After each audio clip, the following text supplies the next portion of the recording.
Part 9 of Her Skeletons is My Skin. Okay, so they put my brother on life support. We coaching him. Everybody has to leave, go back to where they was because everybody had to come up for my father's funeral and things of that nature. So everybody leave, and I just can't leave my brother. So I'm there. Me and my sister-in-law and my sister, we're there. We stayed there. Haitian family come, leave, go back, or whatever they there. They do that.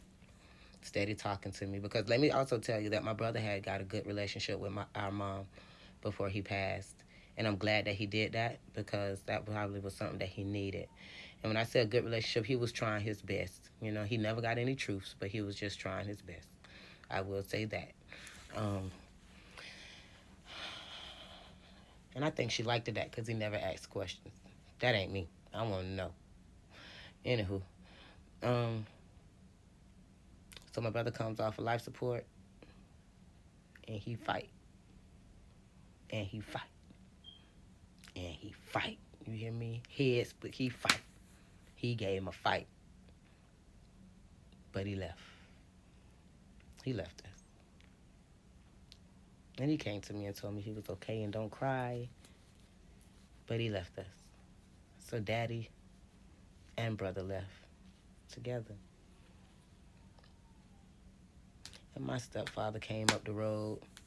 And I remind you, I'm still up here by myself, talking to everybody, trying to on the phone. I'm in this hotel room where he was before he passed, and I ain't come out. I couldn't come out. I had to have my family to get there. I was weak. I didn't know what to do. You know what I mean? Like I done lost my brother. I done lost my daddy. I don't know. I done lost my bestie mom, my best friend auntie, my brother-in-law, all in 5 weeks. Y'all, we left. We was there for supposed to be there for 3 days. I came back 6 weeks because this after this after this after this after this. So my brother passed, and now we have to have his funeral. And my biological mom and my biological brothers and sisters comes to Alabama. If anybody know about Haitians, y'all know they dress like they coming from Zamunda. Even when my mommy walked in the hospital, baby, they was like, who and what in the hell is these people? She dressed like white from head to toe. I'm talking about she fly. So let me remind you, nobody in Alabama knew was adopted. All the way down to my sister children, nieces and nephews. And I'm quite sure they're watching this, going to watch this, and this is going to be, they're going to learn with y'all.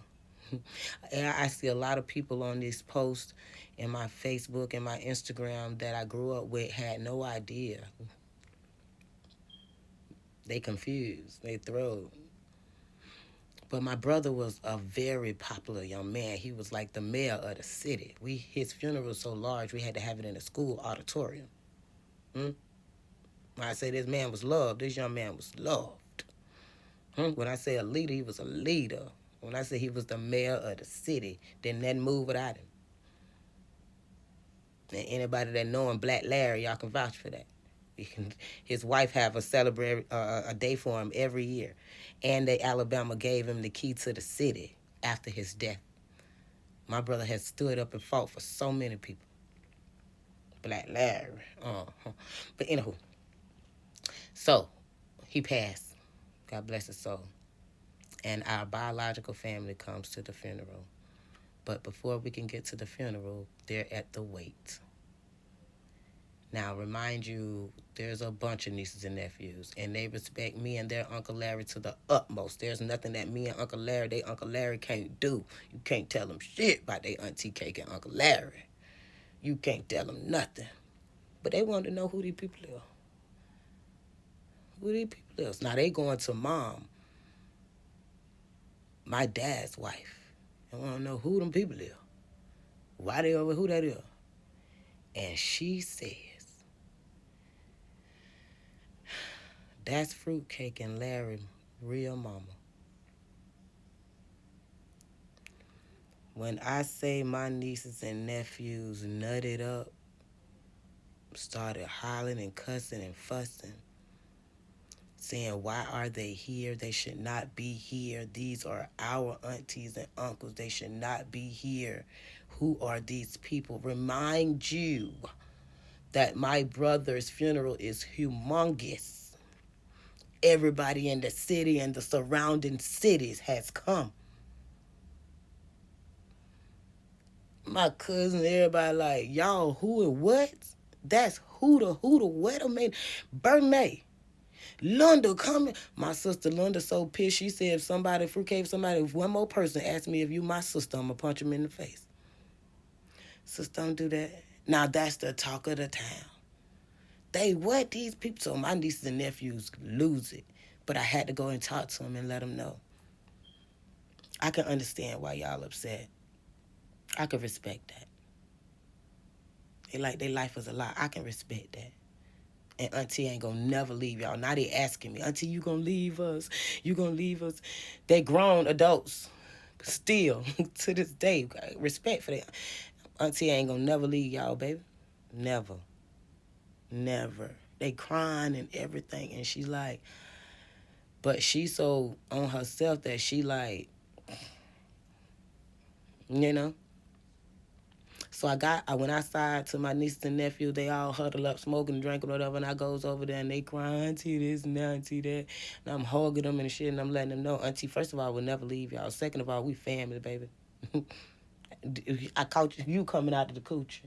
I've been left with you. Auntie ain't gonna never leave y'all. And that don't mean nothing. That don't mean anything. We still your family. So now the whole town knows, and everybody asking questions, and this and that, and everybody feel like their life is a lie. Let's fast forward to, I've been there all this time. Remind you, I came up on the Greyhound. Now my whole family is there, family, American and Asian. But my mommy, my real mommy, wants me to ride back to Florida with her, my brother, my sister behind us, her husband, my nieces and my nephews. Because let me remind you first, I told them, I can understand why y'all upset, but please don't disrespect my siblings, y'all. Don't do that, because they had nothing to do with this. It's not their fault. And they was standing there, and one thing about my siblings, they love us. They don't know us, but they love us. And we don't know them, but we love them. Daniela, Kenny, Perry, Charmaine, we love y'all. And it's not y'all fault. And we don't harbor nothing against y'all. I know my brother did, and I don't either. We just want a fair chance because we was never given that. You know what I mean? That was really it. So we on our way back down the road or whatever the case may be. And before we get on the road, we're in the waiting room, making life decisions for my brother. And my mom, she always malicious. She always say some ignorance. My biological mom going to ask me that I have a dog. And I was speaking about my dog. She was like, okay, oh, Robbie, you have a dog? You can afford a dog? Fuck you talk to? Oh, okay, I'm gonna let that slide. Yeah, mommy, I can afford a dog. You see, I'm right here in this hospital with my work. I'm working. So, yeah, I can afford a dog. What kind of question is that? But, okay, cool. Let's let that slide. She's the type of person that like to try to put you down. You don't even know me to put me down. Get to know me to try to put me down. So, we're coming down the road now. We're in a rental car. This was the last straw. We're in a rental car, and my sister needs to take the rental car back, and she needs her car driven back, too. And my mother, Carmelita, says, oh, Robbie, you have a driver's license? Fucking 44. I had a driver's license I was 16. I done had about 30,000 damn cars. Legally. All mine. You think I keep going up and down this motherfucking road? You drive a Jag, I drive a BMW. The fuck you talking about? You think that bitch ain't fully insured? But I ain't say none of that. I'm like, what do you mean, do I have driver's license? You're constantly trying me like I'm a child or I'm irresponsible. She instantly say, oh, I didn't mean it like that, and this and that, and you're just like this and that, and I don't need you. I don't need you. Obviously, we don't need you. See, Bertha and Robin made sure we got where we needed to be, and LaVon Johnson, and Alice, and everybody else, Bertha McGlone, and those surrounded with us. They loved us to get us where we was.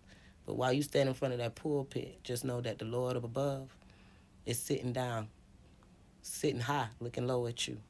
And you're going to have to answer one of these days. You ain't got to answer me, baby. But my Father don't play by me. God want to know why you ain't tell the truth to them children.